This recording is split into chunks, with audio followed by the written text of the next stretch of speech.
In this story, after being reincarnated, the main character gained a unique ability. Everything he imagines becomes reality. For example, to heal a wound, he just needs to imagine it has already healed. To get the perfect body, no training is needed.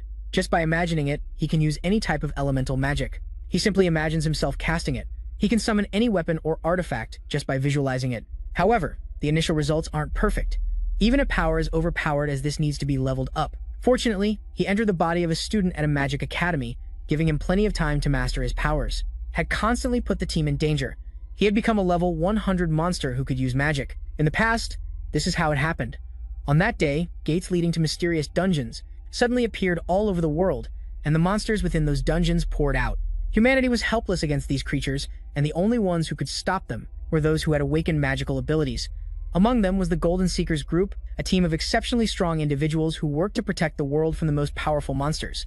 They were Ingolf Funditz, Claudia Borgio, Nathaniel Cavill, Iwako, Hideki, and Lei Ruaxia. These 5 heroes used their powers to defeat any monster that set foot into the human world, but they didn't always put the interests of the rest of humanity first, like when a civilian was cornered by one of the monsters. Ingolf ordered Claudia to help the victims, but she couldn't care less and didn't even bother to move. It looked like the man was about to be grabbed by an ogre, but the monster's face was kicked by the final member and leader of the Golden Seekers, Misato Kyoichiro, who smiled as he told everyone he would handle the rest of the monsters. Alone, he dashed off after making sure everyone was okay and gathered a large sphere of energy in his hands, using it to charge through the monsters like a human wrecking ball and annihilating them all instantly. The others could only watch in awe as he single-handedly wiped out the massive horde of monsters. But it was understandable that he was so strong. After all, with his time magic, he could see the future and always knew what the monsters would do next. With power on this level, Misato was no longer human. In just a few minutes, the army of monsters lay dead in the streets, and Misato faced the last monster, which was taken down as easily as the others. And Misato finally let out a sigh of relief, having been able to protect everyone's peace. All he needed to do now was seal the gate, so no more monsters could come through. Just as he was sealing the gate, an explosion blew him into the dungeon, trapping him behind his own seal. His 5 teammates stood and watched from outside the dungeon with nonchalant expressions. Even with his time abilities, he had never seen a future like this before. He walked up to the seal and asked them if they were all in on this terrible plan and why they would do this to him. The answer was obvious to them. It was because of his insistence on making sure everyone was safe that had constantly put the team in danger. He had become a level 100 monster who could use magic of the time attribute, while the rest of the team just wanted to make money. Now, they were fed up with him, and it was time for them to seal him away so they could focus more on taking over the world, instead of worrying about the safety of the people.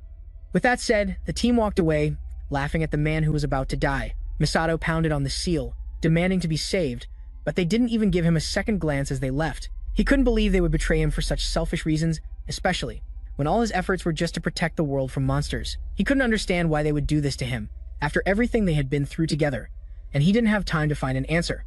As the monsters from the dungeon began to realize he was trapped inside with them, and started charging at him, Misato instinctively turned to fight back, but he was faced with a massive wall of hungry and powerful monsters. He used his future sight ability to try and find a future where he could survive, but every future ended in his inevitable death.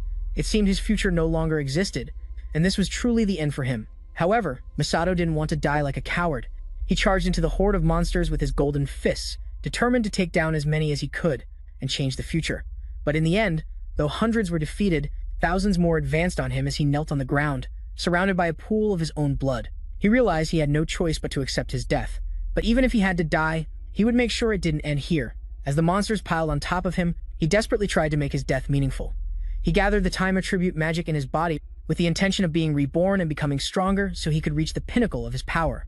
Once he was reborn, he would surely get his revenge on them for everything they did to him.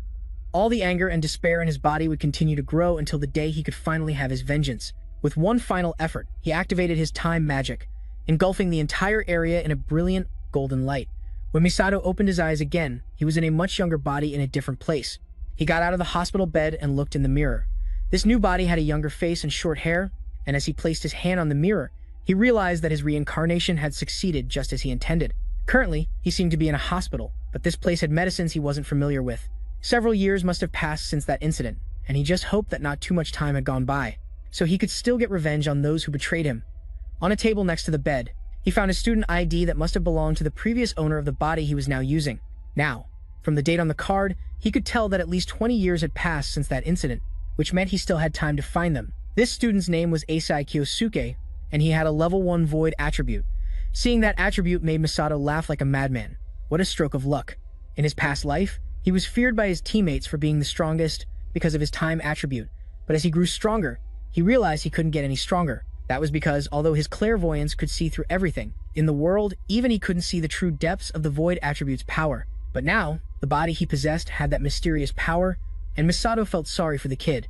That's because the void attribute was so rare and unexplored that no one knew how to train it. That was probably why the boy was still at level 1.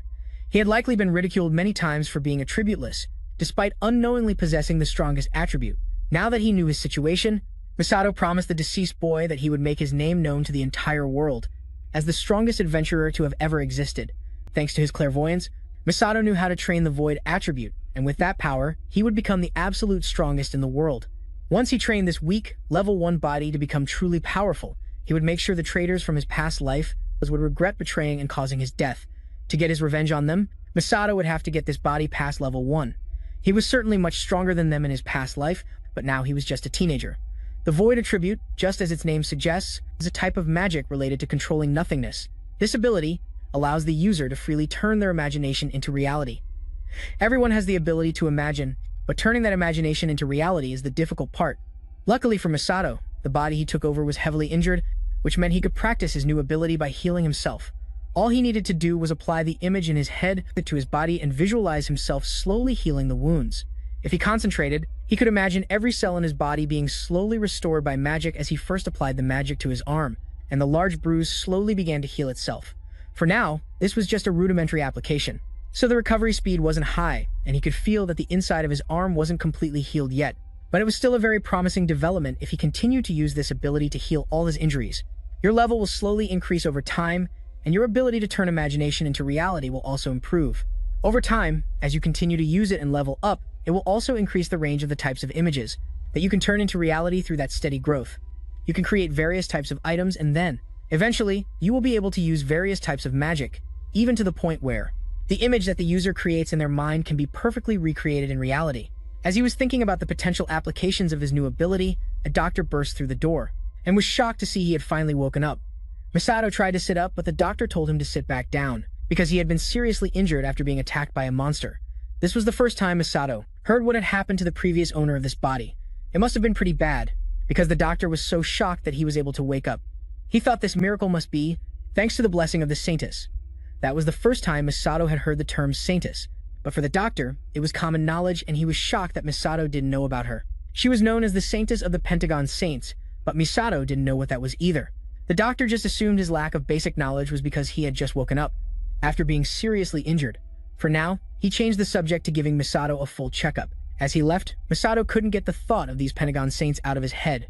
Perhaps they were one of the clans, or adventurers who had appeared in the last 20 years while he was focused on leveling up. He also needed to catch up on what had changed in the past 2 decades. He grabbed the remote control on the bedside table and switched to a new channel. Coincidentally, that channel was broadcasting a special program about the triple S-rank dungeon disaster that occurred 20 years ago. It was exactly the information he needed, and he needed to know what had happened after he was betrayed. The news report said that the perpetrator of the disaster was the leader of the Gold Seekers, none other than Masato Kyokiro. Masato shot up from his bed in shock as he saw his face plastered all over the TV screen. He didn't understand what they were talking about and continued to listen. The news spread that he had predicted the impending disaster but refused to tell anyone. Instead, he had planned to take advantage of the chaos that was about to engulf the world, to seize power and rule over it. To prevent this, the other members of the Gold Seekers had joined forces to fight him to stop that from happening. After defeating Masato, the remaining members of the Gold Seekers renamed themselves the Pentagon Saints, and after a fierce battle, they sealed the dungeon and saved the world. This fabricated truth was now common knowledge that the whole world knew, and the Pentagon Saints have continued to lead the world in various fields. Masato turned off the news and stared out the window in shock. The shock turned into uncontrollable laughter. As he realized exactly what had happened while he was gone, they didn't just betray him, but they also dragged his name and dignity through the mud. They had sacrificed him and shamelessly reaped the final rewards. Now they were being hailed as heroes by the whole world while he rotted with this new information. He would definitely not forgive them. Now he had to make sure that all of them went to hell, one by one. But he had to calm down before he got carried away. After all, he couldn't let them find out about him, because he was currently too weak to confront them. The first thing he had to find out was where they were, and how to get to them. He took the other boy's phone and browsed through it, to find out which academy he was attending. Just as he thought, he attended the Tokyo Adventurer Training Academy, which was led by one of the Pentagon's saints, Iwako Hideki. He had just woken up and had now easily located one of the saints. However, Iwako was a cautious man, and he wasn't the type to easily reveal his weaknesses. Moreover, the difference in their levels was too great. Defeating him with his current strength was nearly impossible. Now he had to focus on leveling up and getting stronger.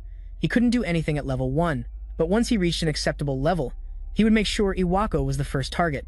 A few weeks passed and Misato finally made a full recovery and was ready to be discharged from the hospital. The doctor couldn't believe he had recovered so quickly despite being so severely injured.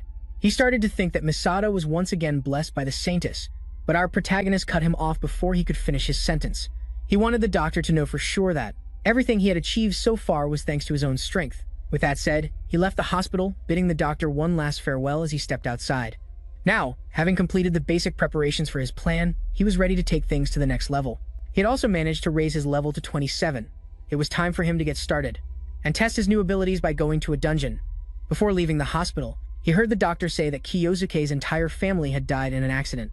It was a tragedy for Kiyosuke, but for Misato, it made things a lot easier, because it meant he could do whatever he wanted and not have to worry about anyone questioning his actions. As soon as he got out of the hospital, he went to the nearest dungeon gate to start his first adventure. He had to make sure he leveled up and got stronger as fast as possible. Now that he had leveled up by healing himself, it was time to test his new skills in actual combat. He went to the counter at the gate, where the guard was authorizing entry, and he presented his student ID. The guard grabbed his arm to stop him. Before he could proceed into the gate, he was worried about Misato entering the dungeon, because he was only level 27, and this dungeon was usually a place where adventurers had to be at least level 30 to form a party and enter the dungeon. Despite the strict regulations, Misato still intended to enter the dungeon alone, which to the guard was basically a suicide mission. That would be true for anyone with a normal profession. But Misato was a student of the Tokyo Adventurer Training Academy, and that would grant him special privileges to enter this place. No matter how dangerous it was, as long as he signed a consent form, he would be allowed to enter without any restrictions. He knew something like this would happen when he approached the dungeon gate, so he had already looked up the privileges that he had as a student of the academy, and this was one of them. The guard had no choice but to let him pass, but that didn't change the fact that he was worried. A few voices called out to him from the other side of the area. A group of thug-looking kids told Misato that the guard was just worried about him, so he shouldn't take it to heart. He was just a weak student who hadn't even graduated from the academy yet, so he should know his place. Misato just glanced at them before turning back and asking the guard where he had to sign. He signed his name and left to enter the dungeon after confirming there would be no more problems. The guard watched our protagonist leave and then called over the kids from before, and told them to go into the dungeon and follow Misato. He couldn't stand the thought of just letting a kid go in there, unprotected, which was basically suicide. At first, they tried to argue with the guard, because they weren't willing to risk their lives for someone they barely knew. But the leader among them stopped his friends from making a scene. This could end up being good for them. If no one was watching them inside the dungeon, then they could go in there and do whatever they wanted. Even if something terrible happened in there, there would be no problems or consequences. His friends immediately understood what he was talking about, and they happily rushed into the dungeon to follow Misato. Now they could get back at him for being so cocky and trying to take on a dungeon way above his level. The guard happily sent them on their way, completely unaware of their true intentions. This wasn't the first time they'd done this. They kill people who enter the dungeons and then blame it on the monsters. That way, they could pocket a hefty sum, and no one would be any the wiser. They continued to chase after Misato, but after 10 minutes of non-stop running, they still hadn't caught up to him, even though the dungeon was just a straight path, so there was no way they could have lost him. And at this point, they couldn't understand how he'd gotten so far ahead. They finally caught up and found him surrounded by a wall of monsters. At first, they thought they wouldn't have to lift a finger. The monsters would take care of him for them. But Misato proved them wrong by combining fire magic with wind magic to wipe out all the monsters in just a few seconds. They were shocked to see he had taken down so many rank D monsters at once, but they were even more interested in the huge pile of items that dropped from the monsters. If they sold all those items, they could live comfortably for at least 6 months. Misato still had his back to them, so they thought he hadn't noticed them. This was the perfect time to attack and kill him, all to steal that pile of rare items. All three of them sprang into action and surrounded him, then launched a simultaneous magical attack. Misato finally turned and acknowledged them, expertly dodging every attack without wasting a single second. He was all too familiar with this kind of thing from his past life. No matter the era, there were always scumbags trying to take what wasn't theirs. And since he dodged all their ranged attacks, one of them gathered a fireball and rushed in close to take Misato down with a magic-enhanced punch. However, Misato was faster and gathered ice into his fist. He used it to punch the attacker straight in the gut, sending him flying toward his buddies. The guy was taken down in an instant and left behind, while Misato turned and advanced on the remaining ones who were now cowering in fear. In this new life, he wasn't going to be as merciful as he was before. He planned to crush anyone who got in his way and use them as stepping stones to reach his next goal. Without a shred of hesitation, everything he did from now on would be for the sake of revenge. After dealing with the thugs, Masato left the dungeon without a scratch. But the disappearance of those boys prompted a teacher from the academy to come and check on what had happened. This man was Tsuda, a subordinate of Owako, and he received a report that one of his students had entered a dungeon alone. However, instead of finding his student struggling, he found 3 rookie hunter adventurers, lying dead on the ground, but there were no clues to explain what the hell had happened in the dungeon. Back with Masato, he was looking over his new stats thanks to clearing the rank D dungeon. He was able to level up and also test out his void magic. He now had a new skill called information concealment. This skill not only allowed him to hide his level, but also erase his dungeon entry history. Thanks to that, he could wipe any clues from the rank D dungeon that could lead back to him. Putting that aside, tomorrow was his first day at the academy, and he needed to prepare for it. He looked through Kyosuke's phone and saw a few unread messages from people who were clearly bullying him and extorting money from him through violence. This perfectly explained what Kyosuke had been going through and why he ended up in that state. The next day, he went to school, and as he was walking through the main gate, a cute girl who seemed to know him greeted him. This was his classmate, Asahi Karen. She ran up to ask how he was doing after being hospitalized. It seems that even though he had it rough, Kyosuke still had people who worried about him. As the two were talking, a group of bullies came over to start trouble with Kyosuke. They mocked him for being attributeless, and they clearly knew he had just had a brush with death. These were most likely the same guys who sent him the threatening messages the night before. The leader stepped forward and demanded Kyosuke pay a fee for always protecting him, and it was clear this was going to lead to a fight. Karen stood in front of him and tried to stop the bullies, reminding them that Kyosuke had just gotten out of the hospital. Even though she was trying to be brave for him, her trembling hands made it obvious she was terrified. Our protagonist noticed this and stood in front of her, reassuring her that he'd be fine. The bullies laughed at him, thinking he was just trying to act cool in front of a girl. Since he was so eager to show off, the bullies were more than happy to remind him of his place at school.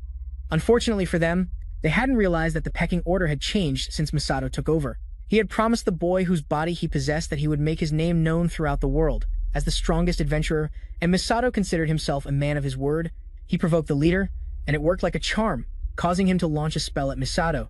Using magic outside of a dungeon was against school rules, but it seemed the bullies didn't care anymore. They needed to show Masato that it was a mistake to overstep his bounds as someone with no attribute. He threw a fireball at our protagonist, and Masato countered with an even bigger fireball. The two attacks collided, causing a huge explosion, while the bullies were left wondering, since when Kyosuke could use a fireball, Masato was practically unscathed by such a weak attack, and the leader told his lackeys to stop standing around like NPCs and do something. The two of them launched wind and water attacks at Masato, but just like their boss, Masato countered both with similar attacks on a larger scale. They couldn't believe that an attributeless person from not long ago could now use multiple magic attributes at once. This was a power they had never even heard of, but that was just the beginning. Masato had only used their own power to neutralize their attacks, but now it was his turn to fight back. He gathered a massive fireball behind his back to intimidate them, and its sheer size sent them running in fear. As he stepped toward them, Masato grabbed the nearest one who was screaming for help while trying to get away.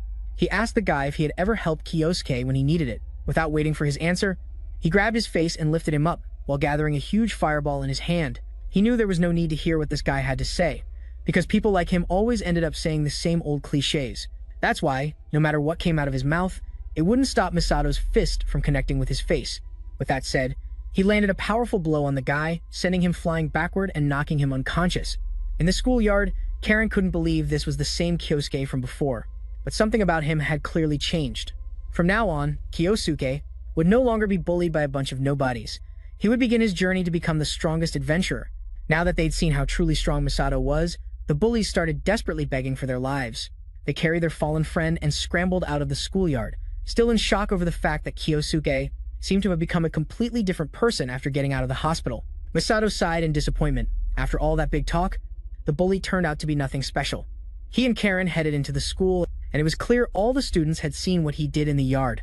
They all stared and whispered. As he walked by, Masato noticed the looks and wondered if he'd stood out too much by showing off like that. As he was walking with Karen, someone tried to push through the crowd to get to him before he could get to class. It was Yoichi Suda, and he approached Kyosuke to ask a few questions before class.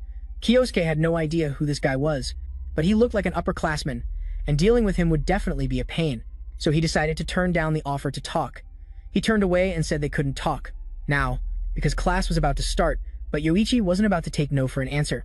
he introduced himself as the leader of Biting the Cat, a guild founded for the school by Principal Iwako.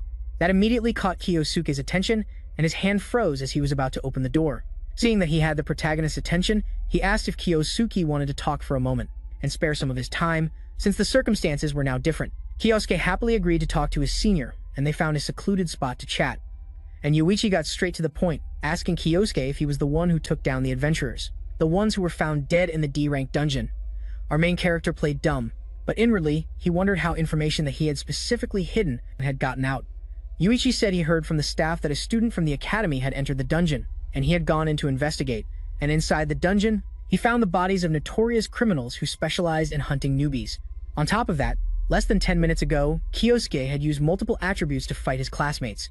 Although all of that was true, the way Yoichi presented his evidence showed that he didn't actually know the details of the main character's magic and had no proof either, and that he was actually the one who dealt with those newbie adventurers. Yoichi became more aggressive and ordered Kiyosuke to fess up and admit what he did, but our main character remained calm and told him that this morning he was just acting in self-defense, so he didn't fully know what had happened. He then reached into his jacket and pulled out his student ID card, which he had altered to display a fake level. The student card stated that he was only level 1, which meant there was no way he could be strong enough to do all the things he was being accused of. On top of that, he had the Void attribute, an attribute famous for being useless, which was almost like having no magic at all. The fact that Kiyosuke was just a nobody and was wasting Yoichi's time made him angry, and he turned away, apologizing for calling him over for no reason. Before leaving, he warned Kiyosuke to avoid any suspicious actions so as not to cause trouble for his seniors. Kiyosuke smiled as he watched his senior leave. It seemed he had found someone useful for his future plans. If he could get Yoichi in the palm of his hand, this senior could approach Iwako without alerting the old headmaster. The next thing he had to do was find a way to turn Yoichi into his pawn. This was the perfect time for him to test an experimental spell he had been cooking up for a while. Meanwhile, Yoichi Hai went to see Headmaster Iwako to report the incident of what happened in the D-rank dungeon.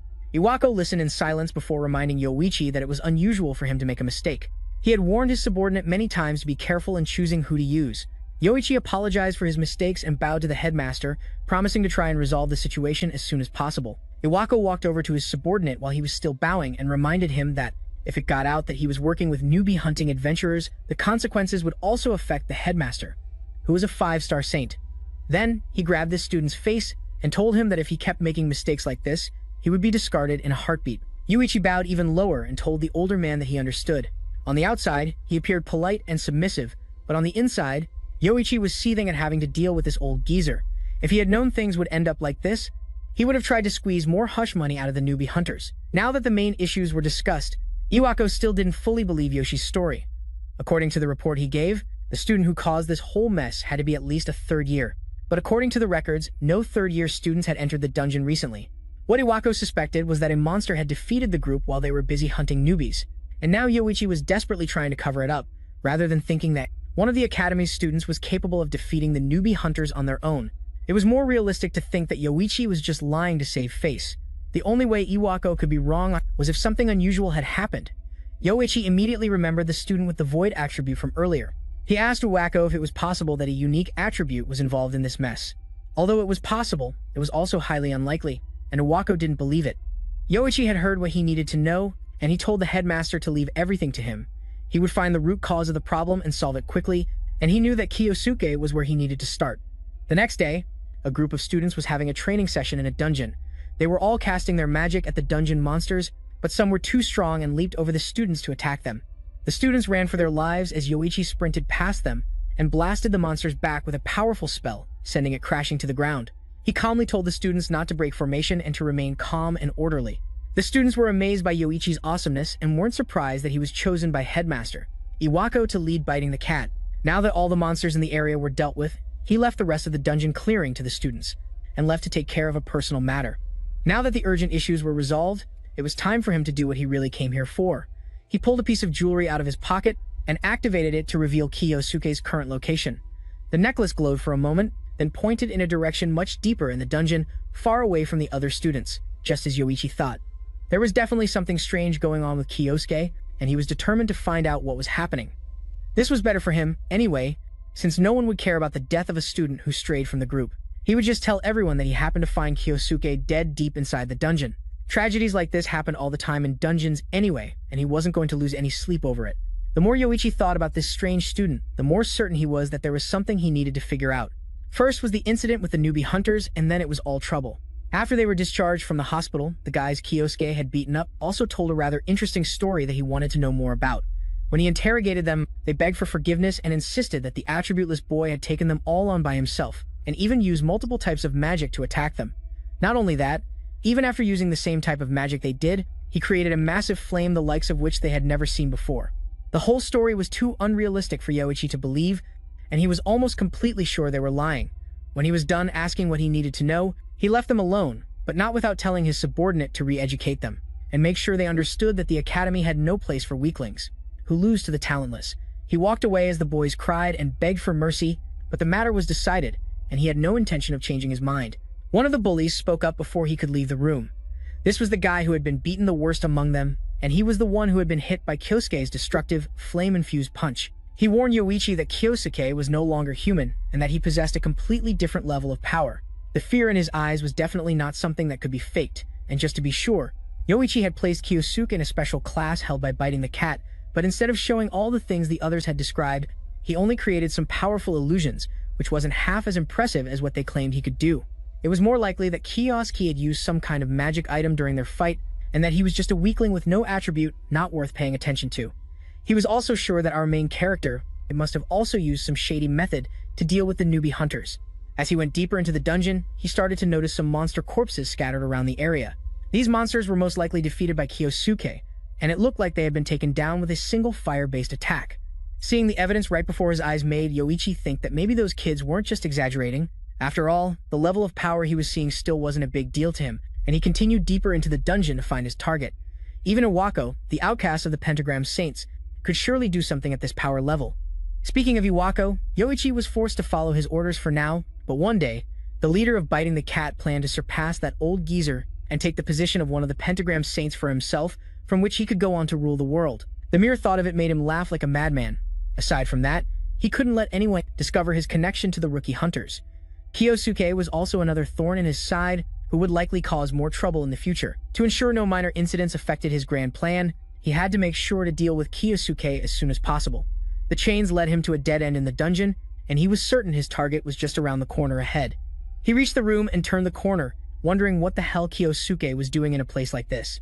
His question was soon answered when he saw the student casually resting on a pile of monster corpses, as if he had been waiting for Yoichi from the very moment he turned the corner. Kyosuke scolded him for being late and making him wait. Yoichi could hardly believe what he was seeing. After all, his presence should have been completely concealed, but it was clear Kyosuke had been patiently waiting for him this whole time. His mind started racing as he wondered how Kyosuke could have possibly detected his presence, but our main character read his thoughts perfectly before he could even finish them. On top of being unbelievably strong, it seemed our main character could also read minds. Now that was another problem Yoichi had to worry about as he tried to figure out who he was up against. With no reason to hide in the corner anymore, Yoichi stepped out and directly asked Kyosuke what exactly he was. Kyosuke didn't answer the question and instead praised Yoichi for being chosen by Iwako himself, but then he added that achievement wasn't something he should consider a big deal. The way he hunted down newcomers and blackmailed them was a cowardly act, just like his master, Iwako. That was something nobody was supposed to know, but Kyosuke had clearly seen right through his senior. Then, our main character jumped down from the pile of corpses to face his upperclassmen. He knew that Yoichi seemed to enjoy tormenting others, but that was only because he'd never understood what it felt like to be the one being hunted. Now that he decided to confront Kyosuke, our main character would be more than happy to teach him what it feels like to be hunted, and by the end, he would use his magic to make Yoichi dance. After everything he had seen today, Yoichi could confirm it for himself. Kyosuke had become an extremely dangerous individual he couldn't afford to ignore. He activated a sword with fire magic and prepared to fight the powerful student. For the sake of his ambitions, he would do his utmost to defeat Kyosuke at any cost. Without wasting a second, Yoichi pushed off the ground and dashed toward our main character, lunging forward with a devastating attack. Kyosuke dodged it with ease, and he was not impressed by Yoichi's poor skill level. He then returned the favor by gathering a fireball in his hand and hurling it straight at Yoichi. The senior used his sword to slice through the flame, and he was equally unimpressed with Kyosuke's skill level. It was clear they were both holding back, and the battle had only just begun. As soon as the flame dissipated, a bolt of lightning flashed and slashed straight toward him, and he barely managed to block it with his sword. Then, several sharp spikes erupted from the ground beneath him, but he was able to shatter them all instantly with just a few sharp slashes. That confirmed that Kyosuke could indeed use multiple magic attributes at once. It seemed there was something crazy going on with his null magic that he had never heard of before. While he was talking, Kyosuke dashed behind him with an ice sword and tried to stab him from behind, but Yoichi was just fast enough to react in time and block it. Now, the senior was suddenly on the back foot, and he was being pushed back by a much stronger and faster Kyosuke. Now, the leader of Biting the Cat was starting to get annoyed. Ever since Kyosuke appeared out of nowhere, he had done nothing but get in the way of Yoichi's plans. Kyosuke didn't understand what he was talking about since he didn't even know what his senior's plan was. His plan was simple. One day, he wanted to be the one to surpass Iwako. After doing that, he would take Iwako's place and become one of the Pentagram Saints. Kyosuke didn't understand why he chose Iwako since there were other Pentagram Saints, but the reason was also simple. It was because Iwako was a discarded Pentagram Saint. If Yoichi was going to become a Pentagram Saint, it made sense to target the weakest one. And once he became one of them, he would have the power to rule the world. Kyosuke was completely unimpressed by this simple and boring plan. He thought Yoichi might have gotten to Iwako first, but it seemed this senior only had a pathetic ambition. He didn't have to worry about such a bland person taking his spot as the one who would kill Iwako. The unsolicited criticism infuriated Yoichi, and he charged at our main character with renewed vigor, the two clashing their swords. Yoichi just wanted power, money, and women to come easily in life. He wanted the kind of power where no matter how much he trampled on others, no one could say a thing. If he became a Pentagram Saint, he could do whatever he wanted, and he could even get a hold of the Saintess's weakness and take her for himself as well. Kyosuke was sick of listening to his power-hungry opponent's delusions and prepared to end this fight once and for all. With one swift swing of his sword, he knocked Yoichi backward, and the force was strong enough to break the senior's sword. Plus, thanks to Yoichi's meaningless rambling, it gave Kyosuke enough time to prepare a special spell. Yoichi cowered in fear as Kyosuke approached and told him to dance. He then placed a palm near Yoichi's face, using his null magic to cast absolute hypnosis. This spell required a bit of effort to break the target's spirit first, but once activated, it would grant Kyosuke full control over his opponent's will. He ordered Yoichi to stand up, and immediately, he stood up like a zombie. It seemed the spell was a success, and he had succeeded in taking complete control of Yoichi. He then ordered his new puppet to focus on completing the dungeon mission for the sake of the entire class. Then he would receive his next instructions on what to do. Finally, Kyosuke told him to return to his normal tone of voice, as his current voice was too robotic. With that, Yoichi snapped back, but he was now completely under Kyosuke's control. As the man walked away, Kyosuke gave a sly smile before leaving to return to his group. As he was walking through the dungeon, he was found by Karen, who had been looking for him for a while. She had been worried about him because he had suddenly disappeared from the group without a trace. Kyosuke put on his brightest smile and apologized for disappearing so suddenly. He told her he just went to have a little chat with Yoichi, which shocked her, as she had no idea he and Yoichi were that close, and she asked him what they talked about. He told her that they were just talking about how to make dreams come true, and he had received some good advice. The advice was so great, in fact, that one of his dreams had already come true. Their conversation was interrupted by the group of students leaving the dungeon. The special class was about to end, and all the students needed to report back to the group before leaving. Karen turned to head back to the group and told Kyosuke to follow her. Everything was going according to his plan, and now he had a pawn that Iwako would never suspect.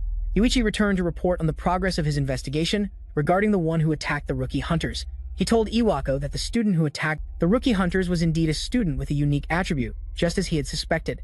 That student was Eisai Kyosuke, and he's a first-year student with the void attribute. Yoichi announces that he's holding Kyosuke captive at their usual torture spot, and that he's currently interrogating the first year for information. That's how the student ended up admitting to using multi-attribute magic, which catches Iwako's attention, and he asks Yoichi what he means by multi-attribute magic. The specific details are still unclear, but Yoichi asks for a little more time to uncover any hidden secrets Kyosuke might have. On top of that, it's been a while since the principal has gotten his own hands dirty with their victims. Yoichi asks Iwako if he'd like to take charge of torturing the student and interrogating him, since that kind of thing isn't usually something Iwako bothers with, but trying it once in a while wouldn't be so bad.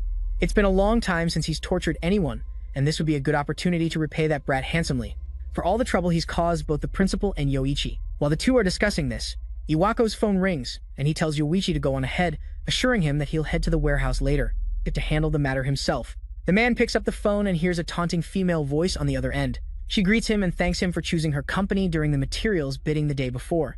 Iwako is in no mood for her fake tone and tells her to drop the act. The person on the other end is one of the Saints of the Pentagon, and the current CEO of the Lei company, Lei Ruoxia. She drops the fake tone as he requested and reminds him that they are partners, as they are both sharing the government's generous subsidies. Iwako still has no interest in her annoying taunts and tries to end the conversation, saying that he's busy and they can talk another day. She asks what he could possibly be busy with, seeing as he has such a cushy job. He is the ruler of an academy that constantly lines his pockets. He tells her about Kiyosuke and his void attribute, and that piques her interest. She knows the void attribute is a useless one, and wonders what Iwako wants with a failure like that. He agrees with her that the void attribute isn't worth much fuss, but he also reminds her that anything is possible since the void attribute is still a unique one. It's clear that Iwako is still thinking about Kyuichiro Masato's time attribute magic. The principal doesn't like hearing that man's name and yells at her so loudly that she has to pull the phone away from her ear because of the volume. Iwako is as hot-headed as ever whenever Masato is mentioned, but she can't blame him for it. After all, as soon as Masato awakened his time attribute power, the balance of power among adventurers shifted completely. Having said what she needed to say, she decides to end the call and says she'll contact him later. Iwako slams the phone receiver down on the desk as soon as the call ends. He doesn't like talking to her, and he especially hates hearing the name of their former leader. Just hearing that name makes his blood boil, and it seems like now is the perfect time for him to vent his anger. Iwako heads to a secluded warehouse in the forest, where he and Yoichi usually carry out their torture sessions on their victims. As he walks toward the large doors, he wonders how he'll torture the student, running through various torture methods in his head.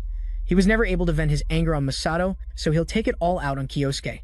The door opens to an empty warehouse, and neither Kyosuke nor Yoichi are there. While Iwako is trying to figure out what's going on, Yoichi appears from behind with his sword drawn, aiming straight for Iwako's face. The principal doesn't even need to look back as he catches the sword between two fingers. To think Yoichi thought an attack like that would land, he must have seriously underestimated his principal. Iwako channels energy into his hand, ready to teach Yoichi a lesson. If he was just irritated by hearing Masato's name before, this pathetic attack has sent him into a rage. He binds Yoichi with magical chains and hoists him upside down, then easily kicks his subordinate away, sending him crashing to the ground, groaning in pain. It's clear Yoichi made a poor choice in challenging Iwako without realizing the massive power gap between them. Now it's time for Iwako to crush him and destroy any of his foolish ambitions. Before he can begin teaching Yoichi a lesson, a stern voice rings out from behind, mocking Iwako for still being an idiot. The principal turns his head toward the voice and sees Kyosuke calmly walking out of the warehouse. He continues to berate Iwako, pointing out his habit of sucking up to the strong and exploiting the weak.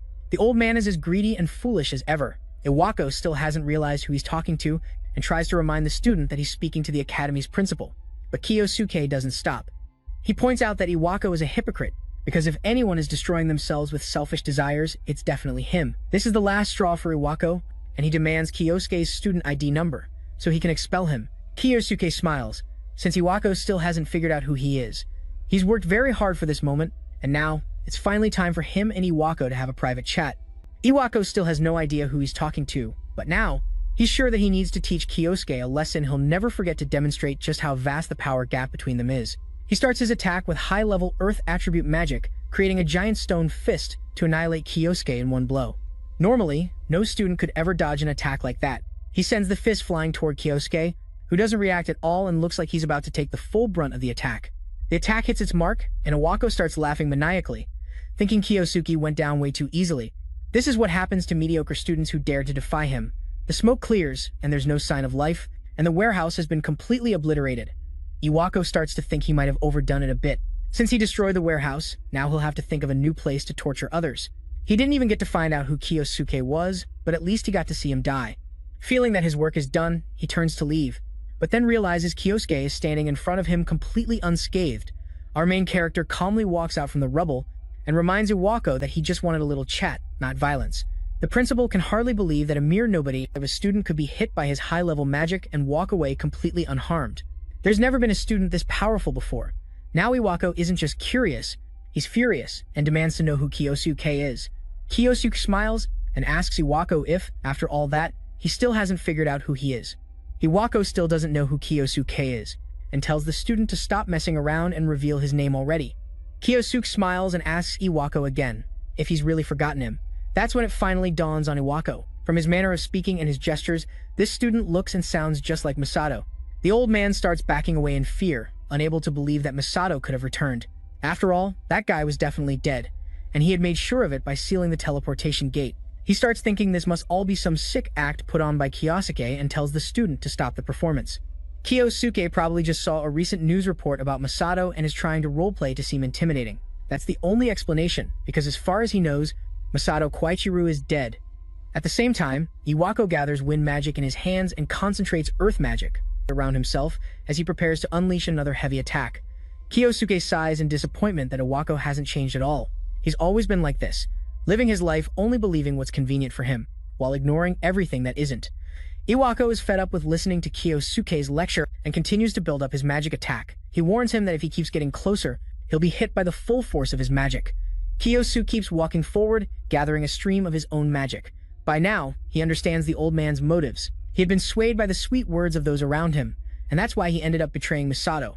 The mention of his name seemed to be the last straw for Iwako as he threw a fully charged magical attack at the student. Kiyosuke retaliated in kind with a blast of fire magic, completely neutralizing the attack with just a flick of his wrist.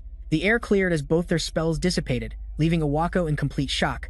He was shocked that his student could dispel his magic. What's more, he had dispelled it with the very same technique Misato had used to defeat the final monster during the gate disaster from 20 years ago. He could no longer deny it. This was clearly Misato, who had somehow returned for revenge. Iwako fell to his knees as he started to remember everything. He was certain they had sealed him away in the dungeon, and that Misato was supposed to be dead, but it seemed he had somehow survived. Kiyosuke confirmed that he was indeed sealed and trapped, thrown into the depths of despair. Iwako finally accepted that the person standing before him was truly Misato, and the student approached the principal with a smile, looking pleased that Iwako finally remembered him. Iwako was so shocked he had to ask again if Kiyosuke was really the dead Misato Kiyoichiro. The principal didn't wait for an answer and got up to challenge him once more. He couldn't believe this was really Misato. The man had died over 2 decades ago, and for him to be here meant he had somehow returned to this world. Then he began to cast another spell. This time, it was to take down Kiyosuke once and for all. He shot more wind-based magic attacks at the student, and Kiyosuke easily stepped back, completely dodging the attack. But Iwako gave him no time to rest and sent another giant rock fist crashing down. Kiyosuke calmly dodged the attack again without seeming rushed at all. Iwako grew even angrier that a little brat could dodge so perfectly and avoid all of his attacks without seeming to break a sweat. He had to gain the upper hand as soon as possible because this battle wasn't just about winning or losing.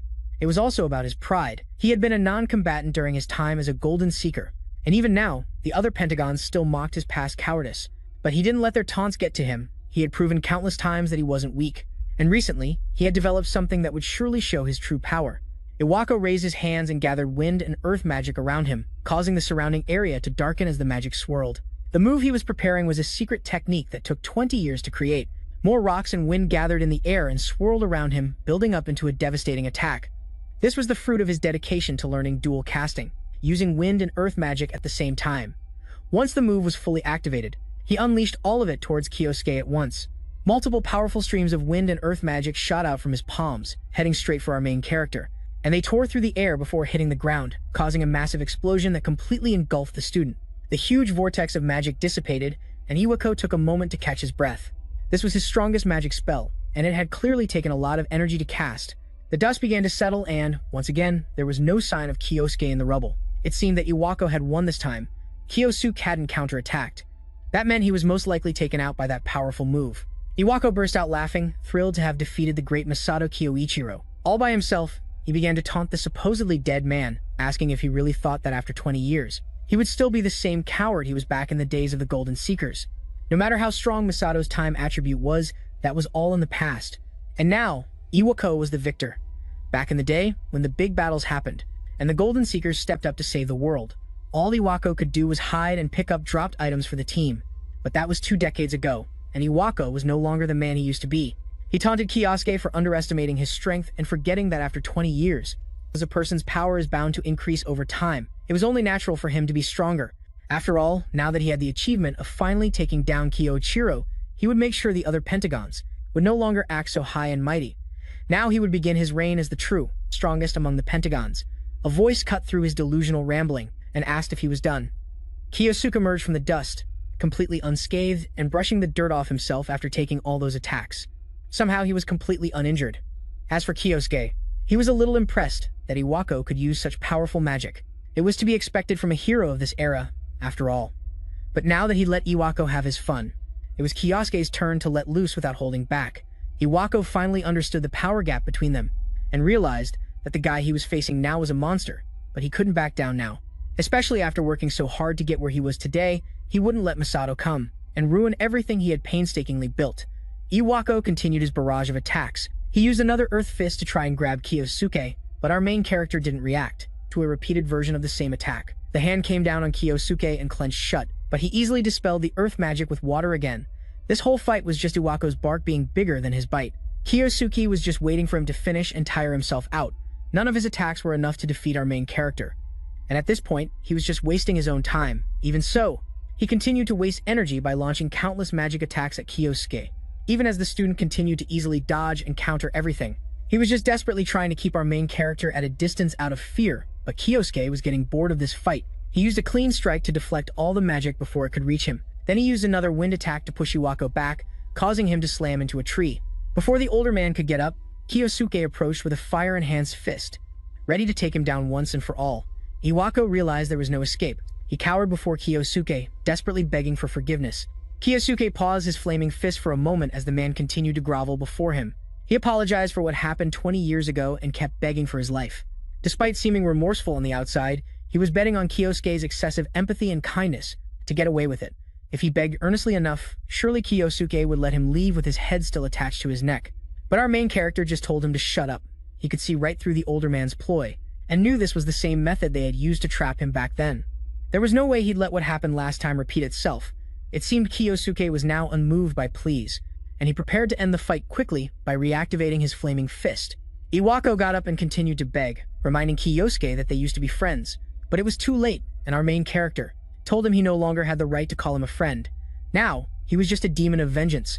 Then, without hesitation, he slammed his flaming fist into the man's face and followed up with more high-intensity attacks. He brutally beat the man to within an inch of his life as Iwako began to lose consciousness. He started to realize that he should have never messed with Masato Kiyoichiro in the first place. Kiyosuke delivered one final, powerful punch, sending him flying back and knocking him unconscious. Despite the brutal beating, he made sure not to kill Iwako. He still had a few questions for him, after all. However, those questions would have to wait, because he was completely unconscious and couldn't speak. A moment later, Iwako woke up to find Kiyosuke standing over him, looking down. He immediately screamed and backed away in fear before turning to beg for his life. Kiyosuke told him to calm down, reassuring him that he wasn't going to die just yet.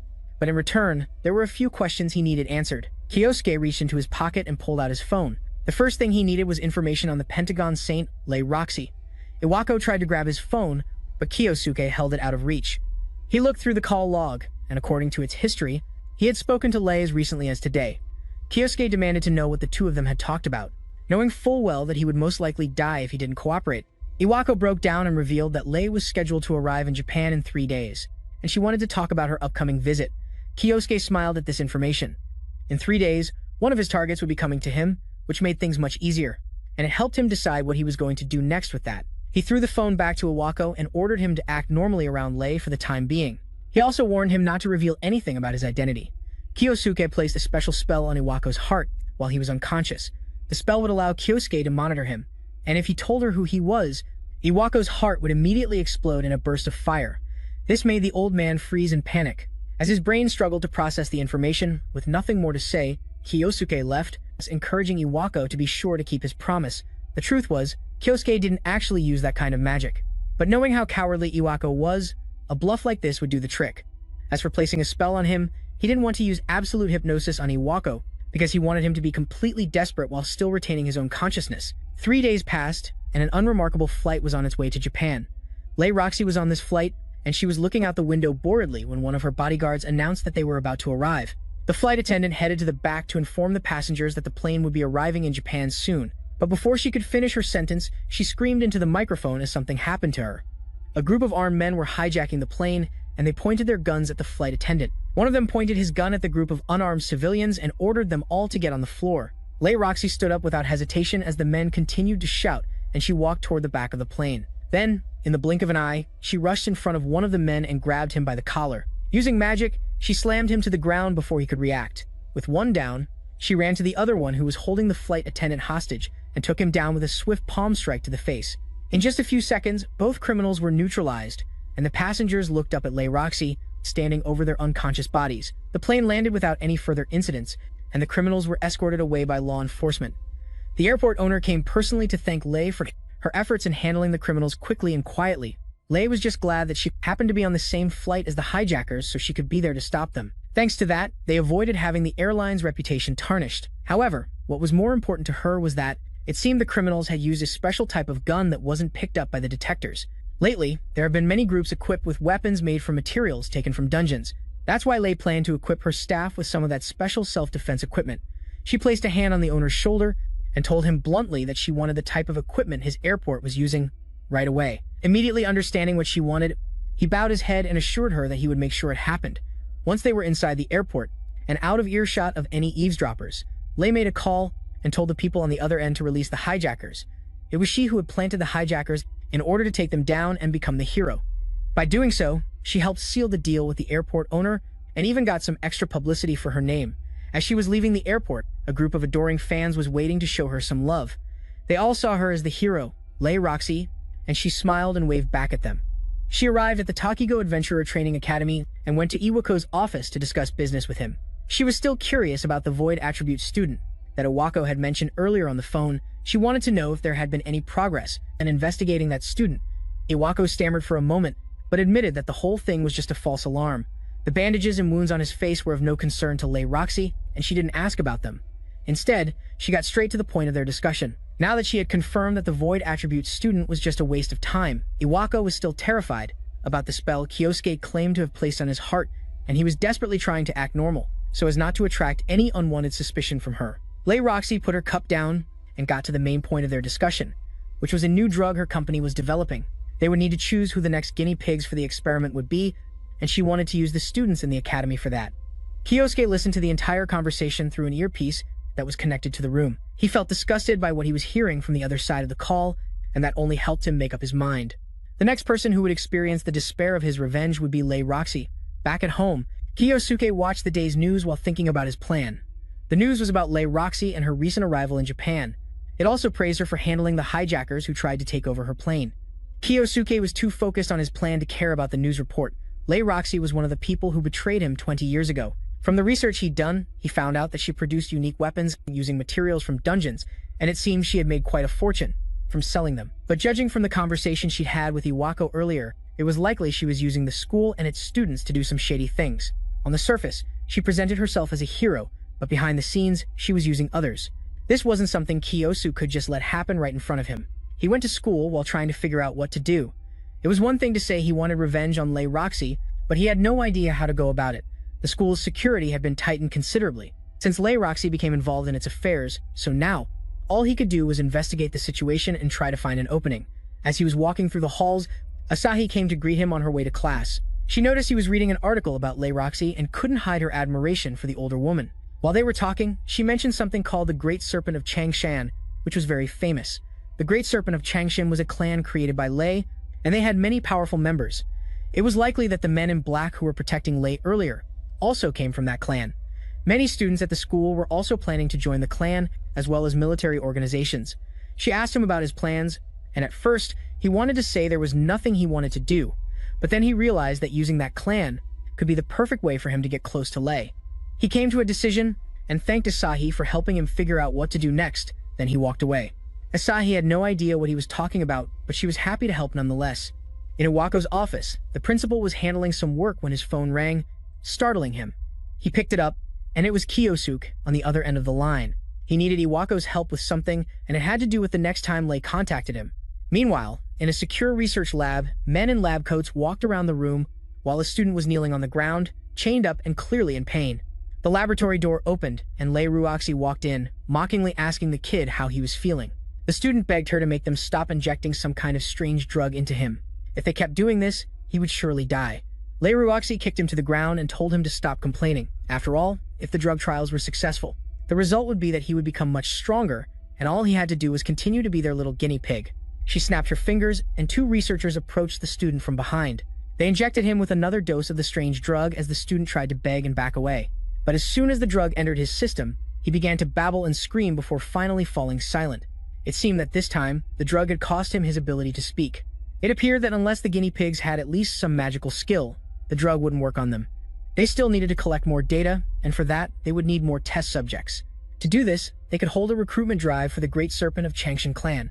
But in reality, it was a way for them to gather strong people to use as test subjects. She called Iwako. to ask if he remembered their previous discussion about test subjects. She currently needed someone with magical skills and wanted him to select a few students from the academy for her to use.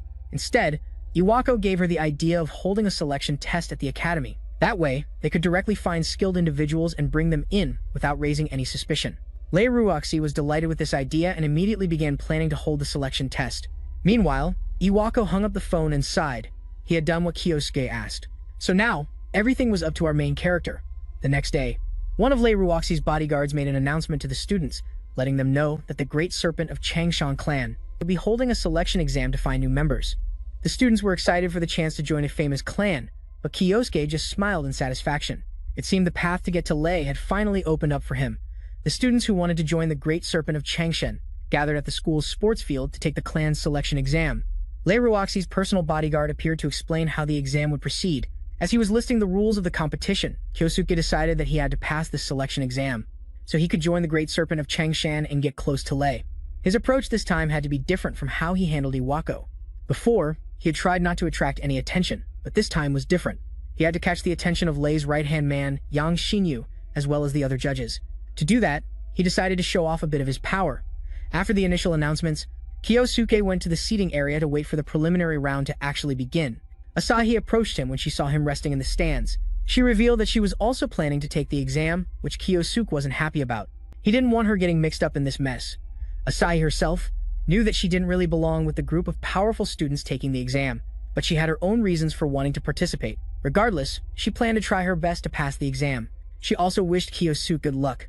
The exam began, and the first part was a test to measure magical power. The guards brought out an orb that would be used as the measuring device.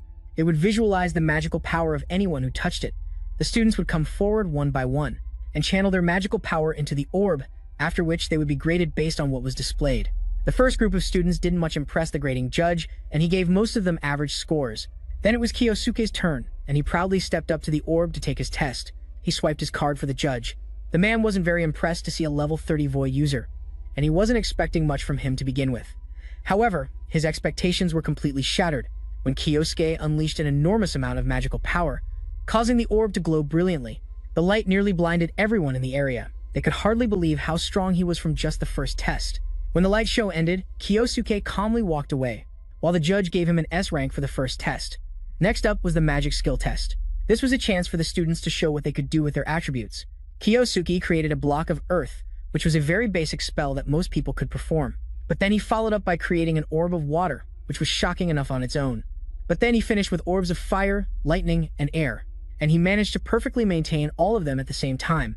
Those were all the basic attributes of magic, cast and maintained simultaneously, a feat no one had ever seen before. That was the power of the void attribute, which had been mocked as useless for so long. Asahi ran up to congratulate him on his incredible performance, but now it was her turn to prove her worth with her magic. She walked over to a patch of withered plants and cast her light magic on them, instantly reviving them and filling them with life. The other students laughed that all she could do was revive dead plants, saying it was nothing special. But Kyosuke knew the true value of her skill.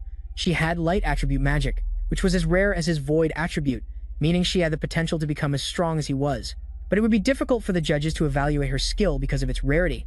He felt a little bad for her, but it was better that she didn't get dragged into this mess with him. Surprisingly, despite Kyosuke's thoughts, Yang Xinyu had written her name down on the list of potential test subjects after all the tests were over. The final stage was a one-on-one duel against the judges. These judges were members of the Great Serpent of Changshan, so naturally, the students stood no chance of winning. But the fight wasn't about whether the students could win or lose. They would all be judged based on how well they fought. Yang Xinyu was well aware that there was no way a student could beat them to begin with. It was Kyosuke's turn, and he was pitted against one of the toughest-looking judges at the event. He had caused quite a stir during the exam, with all his previous displays, so this judge was excited to face him, and prove that his results in all the other tests meant nothing in the face of a real battle. Kyosuke humbly agreed, saying he was excited to learn a lot from their match. The judge was eager to end the fight in one blow and created a massive earth magic attack, firing multiple projectiles at Kyosuke. The student immediately blocked it with his wind magic, and countered it completely, sending it all flying back at the judge. He couldn't believe that some nobody student could shatter his magic in a single blow, but when he looked up, Kyosuke was gone. He then reappeared behind the man, with a sharp ice spike made from water magic held to his throat. The winner was declared instantly, and Kyosuke had come out on top in the exam. Yang Xinyu couldn't believe that a student had actually won, but against someone from his clan, and he began to wonder who on earth Kiyosuk was. Later that day, he called Lei Ruoxi to give her the details of the exam. She asked if he had found any interesting test subjects, and he mentioned one particularly interesting student. The boy had passed the exam with an overwhelmingly powerful performance, and apparently, he had the void attribute. As soon as Lei Ruoxi heard that, she realized that the student was most likely the same person Iwako was investigating. Now that she'd heard that, it seemed, she had caught herself a very interesting guinea pig.